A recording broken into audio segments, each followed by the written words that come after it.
I would say around the world, the majority of women in your position, when the kids start to fly on their own, then that leaves open a whole bunch of energy to then put into this part of yourself, the joy part, but also well, I want to hear you talk about root work, about your root worker self, about your creations and your spirit work and such. And it's very common that women who are mothers then come into this next phase, right? And then bodies change and such, and then it's this perfect time, and you can have quite a long time of that is your version of mothering, although the mother of children never goes away. So when I was born, my dad actually knew that I was coming, and his grandma had said that I would come,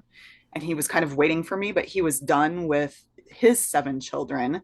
He didn't want any more, but he knew that I was coming, and then he got with my mom and had me. She didn't want me at all. He wanted me, and he was dying right before I was born and right after. And he prayed that he would be there enough to raise me because he knew that no one else was going to. Mm. And so that's how I started out, is in that like kind of beautiful prophecy, I guess, of my dad knowing. The And eighth child, the yeah. magical eight. Yeah. Wow. So from birth, he could see that I was kind of different. I was more like him, which he hadn't seen before. And because of that, I was able to see basically beyond the veil. And because of that, my mom and my grandma, who had their own demons, were incredibly abusive to me.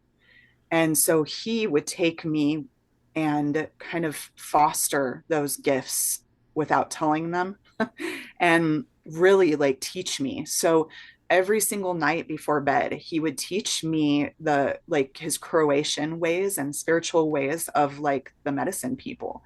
And for every single night for 2+ hours, ever since I could talk up until he passed, he taught me all of these things. And so I already knew that I was a witch. And I didn't know that there was anybody else out there like me Mm-hmm. until I was like 12, when he was like, "You do know that there's other witches out there?" And I was like, "Oh my God, that's the greatest thing. Why didn't you tell me that before?" But he was that way. And so he taught me that. And then he passed when I was 13. And I mean, I lived on the streets, I raised myself. And then I ended up meeting my husband, who said, "Oh, you fit with me." And so I ended up with him. Mm. Yeah, blah, blah, that goes down. But I completely, in order to be with him, I unconsciously shut down my gifts. And so I could not see. So common. So Yeah. common. Yeah. And so when I started reopening my gifts was when I went to massage school. And all I was thinking is, I really love to heal people. I really love to help people. I've been doing this my entire life.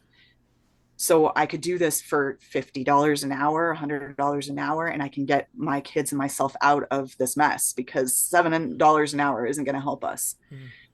And so I got really comfortable being the massage therapist instead of being who I truly was. And part of this seeing that I do is I can see people's roots, I can see their shadows. I like when I meet somebody or when I start talking to them, I can see all of their darkest shit, their secrets, what they've done, who they've hurt, all of these things, along with their beauty and their medicine. As if I'm sitting with like a plant or something like that, I can see the person's actual medicine that needs to be used that maybe they can't see. And so at first, growing up, that was very off putting for me because people could tell that I could see, but unconsciously they would either that was challenging them or that was hurting them, or without me saying anything. So when I started transitioning to, I can actually use this to help people, that was a little scary too, because I had been abused for the seeing.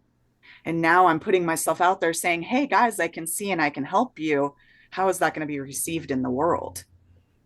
And Right. so, yeah, that kind of the cross from massage and body work and kind of doing all of the things that I do on the down low with the people that come to see me, and then saying, hey guys, this is what I do, and then being like, oh my God, but if I say I can do it and people just walk up to me and say, do this for me, is it actually going to come? Is it like a performance now? Like, it can I call it up at will because I'm saying I actually do it and people are actually asking for it? And That's expecting it.